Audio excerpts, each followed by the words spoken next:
لا إله إلا الله وحده لا شريك له ونشهد أن سيدنا ونبينا مولانا محمدا عبده ورسوله صلى الله عليه وسلم. पानी बोतल बोल रहा था पानी बोतल ग्लास. بسم الله الرحمن الرحيم. قال الله تبارك وتعالى في القرآن المجيد والفرقان الحميد قل لا أسألكم عليه أجرا إلا المودة في القربى. وفي موضع آخر بسم الله الرحمن الرحيم إنما يريد الله ليذهب عنكم الرجس أهل البيت ويطهركم تطهيرا. في موضع آخر بسم الله الرحمن الرحيم ألا إن أولياء الله لا خوف عليهم ولا هم يحزنون. في موضع آخر بسم الله الرحمن الرحيم يا أيها الذين آمنوا اتقوا الله وكونوا مع الصادقين. صدق الله العلي العظيم وصدق رسوله النبي الكريم.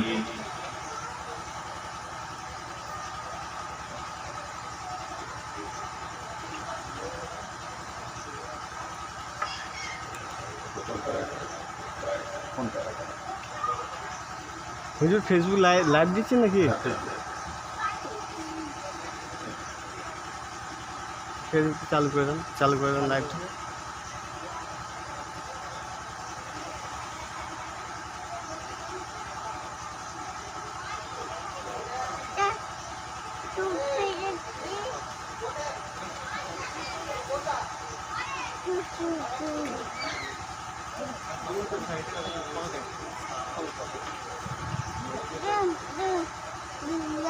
দেবো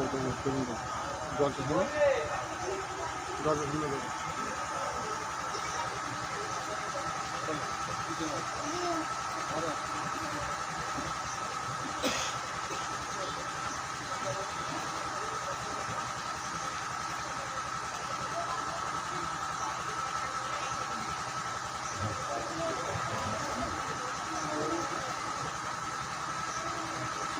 الحمد لله. আমরা সকলে পবিত্র জলসা উরস মুকদ্দাস এর জন্য মজলিসে সমবেত হয়েছি, যেখানে अहले बैत किराम पंजतन औलिया गौस कुतुब पीरान तरीक़त कुरान এবং হাদিস শরীফ থেকে আলোচনা হবে ইনশাআল্লাহ. আমার তৌফিক ইল্লা বিল্লাহ. যে আজ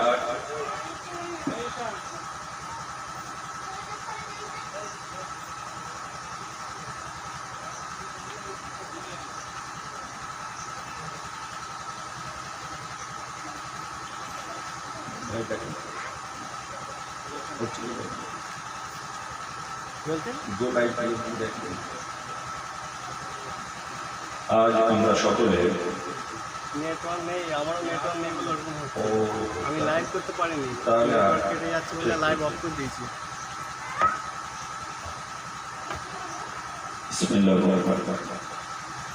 আজ বিশেষ এক মহান ওলি আল্লাহ হযরত শাহ সুফি ওয়াহাদ আল কাদরি চিশতি কুদ্দাস সিররুল আজিজ ওনার পবিত্র উরস মুকদ্দাস হাওড়ার এক প্রত্যন্ত গ্রাম বসন্তপুর নিবাসী আপনারা, আমি বহু জায়গায় গিয়েছি এবং বহু পূর্বে হাওড়া বসন্তপুরে এক জায়গায় এসেছিলাম, এখন সেটা মনে নেই. সেটা একটা বড় বিশাল মাঠ, সেখানে জলসা হয়েছিল, আমি ছিলাম, আরও অনেকে ছিল.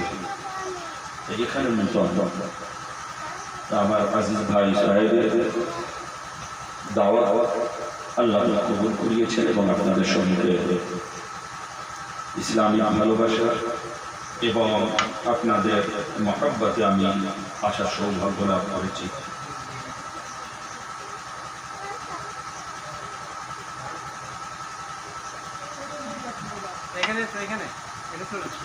আজ দেখেন যা পরিস্থিতি, যা পরিবেশ, যা হালাত, আমাদের কেউ চিন্তা করতে পারেনি। সুতরাং এই পরিবেশ পরিস্থিতিতে আমাদের শান্তি বজায় রাখা একান্ত কাম্য এবং দেশীয় যে নিয়ম কানুন শরীয়ত সম্মত সবকিছু আমাদের মান্য করা একেবারে জরুরি। কোনো মুসলমানের বোকামো করে হটকারিতা করা একেবারে উচিত না। কেন? উর্দুতে একটা কবিতার অংশ আছে, तुम हजार कत्ल करते हो होता नहीं चर्चा, हम उफ करते हैं तो बदनाम हो जाते हैं। যে তোমরা হাজার কোন খারাপি করছো কিন্তু মারামারি অন্যায় করছো, কোনো অসুবিধা নেই। কিন্তু আমরা মুসলমান যদি উফ পর্যন্ত করি আমাদের বদনাম হয়ে যায়, আমাদের সব কিছুই খারাপ হয়ে যায়। উফ পর্যন্ত অন্য কেউ বড় বড় অনেক কিছু করছে, তাদের কোনো অসুবিধা নেই। তো ভাই আমাদের প্রত্যেকে সজাগ হয়ে চলতে হবে এবং কোরআন শরিয়ত তরিকা এগুলোকে চূড়ান্তভাবে আমাদের আঁকড়ে ধরতে হবে। আমাদের জেনারেশন, তার জেনারেশন, যে সময় পিরিয়ড আসছে, কোরআন, নামাজ, দ্বীন, শরিয়ত মজবুতির সাথে ধরে থাকবে। সব চলে যায় যা, কিন্তু যেন ঈমান না যায়, এটাই।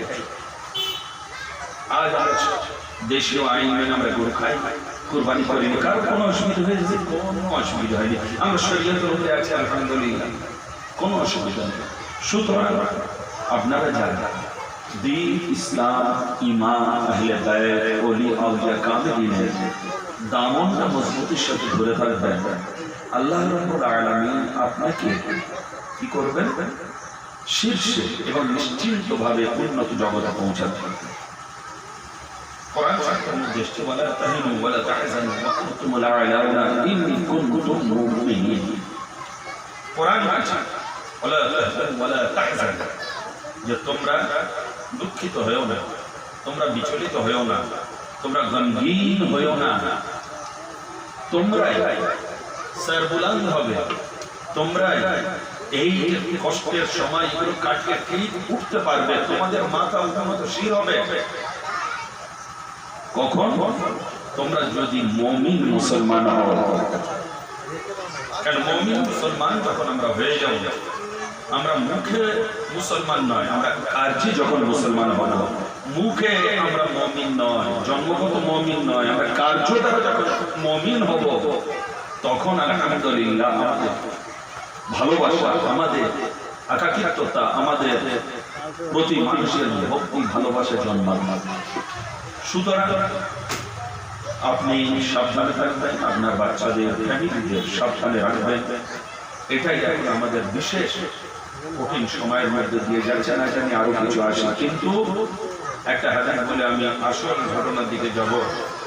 যে দয়ালু নবী পাক সাল্লাল্লাহু আলাইহি ওয়াসাল্লাম উপরে যখন কোনো মুসিবত আসে, কাফেরদের তরফ থেকে যুদ্ধে কোন রকম বড় মুসিবত আসতো, তখন কি হতো জানেন? তখন হুজুর পাক সাল্লাল্লাহু আলাইহি ওয়াসাল্লাম, আমাদের বিশ্ব রাসূল, দয়ার নবী, উনি ওযু করতেন। ওযু করে সাথে সাথে মুসাল্লা নিয়ে আল্লাহর সামনে সিজদায় পড়ে যেতেন এবং সিজদায় পড়ে সিজদায় মদদ চাইতেন, হে আল্লাহ, তুমি আমার সাহায্য করো, আমার মদদ করো, আমাকে হেফাজত করো, মুসলমান, মুসলিমান, মুসলমান, মুসলিমিন, মুমিনিন এদেরকে মাওলা তুমি হেফাজত করো। এ আমার হুজুরের আমাল ছিল, কিন্তু আমরা সে দিক ভুলে গিয়েছি। সেদিকে ভুলে হবে না, চিন্তা করতে হবে যে আমার নগণ্য মশামাছি সমতুল্য যার নবী ছিলেন। এ মাস যার জন্য চলছে জিলহজ মাস। জিলহজ মাস কার সাথে যুক্ত? হযরত ইব্রাহিম নবিয়ানা ওয়া আলাইহিস সালাতু ওয়াস তাসলিমের সাথে যুক্ত। হযরত ইব্রাহিম আলাইহিস সালামের যদি কুরবানিটাকে দেখেন তাহলে আপনার সারা জীবনের কষ্ট দূর হয়ে যাবে। হযরত ইব্রাহিম আলাইহিস সালাম কি খালি দুম্বা বা নিজের পুত্রকে কুরবান করেছিলেন? তা না, তা নয়, তা নয়। আমার হযরতে ইব্রাহিম নবী আলাইহিস সালাম উনি আল্লাহর রাস্তায় বহু কুরবানি দিয়েছিলেন, বহু, খালি একটা নয়। আমরা খালি একটা ভাবি, সেটা কোনটা? 8 থেকে 80 সব বয়স্কদের মুখস্থ হযরত ইসমাইলের কুরবানি হয়নি, দুম্বার কুরবানি হয়েছে, সেইটাই প্রথমত চলে আসছে। বহু কুরবানির মধ্যে এটা একটা কুরবানি, ওনার জীবনটাই কুরবানি ছিল। হযরত ইব্রাহিম আলাইহিস সালামের যদি দেখা যায় কোরআনের আলোটা, খালি কোরআন, অনলি কোরআন, কি দেখা যায় যে উনি জিহারে আল্লাহর হুকুম অনুযায়ী কুরবানি দিয়েছেন। অবাক কেমন? যখন উনি দিন প্রচার করছেন তখন নমরুদ মহা দুশমন কাফের, মনে আছে এদের নাম না? নমরুদ, ফিরাউন, নাম মনে আছে? এক একটা নবীর জমানায় এক একজন এসেছে।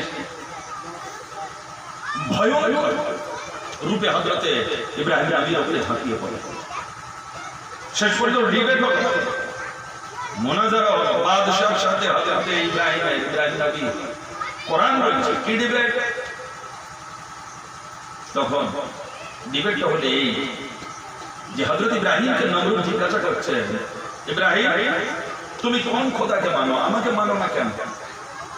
আমি তো মহা পরাক্রমশালী, আমাকে মানো না কেন? তুমি কোন খোদাকে মানো ইব্রাহিম? তখন হযরত ইব্রাহিম আলাইহিস সালাম বললেন, আমি সেই খোদাকে মানি, সেই খোদার উপাসক আমি, সেই ওয়াহদাহু লা শারীকা আমি মাননেওয়ালা, কুরবানি শোনেন, তাকে মানি যিনি জীবিতকে মৃত আর মৃতকে জীবিত করতে পারে। এটা আল্লাহ জিন্দেগি দেয়, আল্লাহ মারতে পারে। কোরআন, আমি সেই খোদা মানি যিনি জীবিত করেন, মারতেও পারে। তখন নমরুদ কি করল? জেলের ইনচার্জকে হুকুম দিল, দুটো কয়েদিকে নিয়ে এসো আমার সামনে। হযরতে ইব্রাহিম নবী আলাইহিস সালাম দাঁড়িয়ে দেখছেন, কি করবে না? নিয়ে এসো। কিরকম? না যা মৃত্যুদণ্ড হয়েছে তাকে আনবে, আর যা আযাদ ছেড়ে দেওয়ার হয়েছে, খালাস হয়ে যাওয়ার হয়েছে, তাকে নিয়ে আসবে। এই দুটো আমার সামনে হাজির করে এখন। ইব্রাহিম বলছে, ওর খোদা আল্লাহ, আল্লাহ মারতে পারে, জীবিত করতে পারে, নিয়ে এসো, আমি দেখাচ্ছি, আমিও পারি। যখন এরকম দুটো মানুষকে নিয়ে আসা হলো, দুই জায়গায় রেখে দেওয়া হবে, একটা মৃত্যুর আদেশ আর একটা খালাস। নমরুদ হুকুম দিল জল্লাদকে, জল্লাদ যার মৃত্যুর আদেশ হয়েছে ওকে খালাস করা দাও, আর যা খালাসের হুকুম হয়েছে ওকে মেরে ফেলো। জল্লাদ তাই করল। হযরতে ইব্রাহিম কত বুদ্ধি, আল্লাহর নবী, আমি চুপচাপ দেখছে। যখন এরকম করা হয়ে গেল,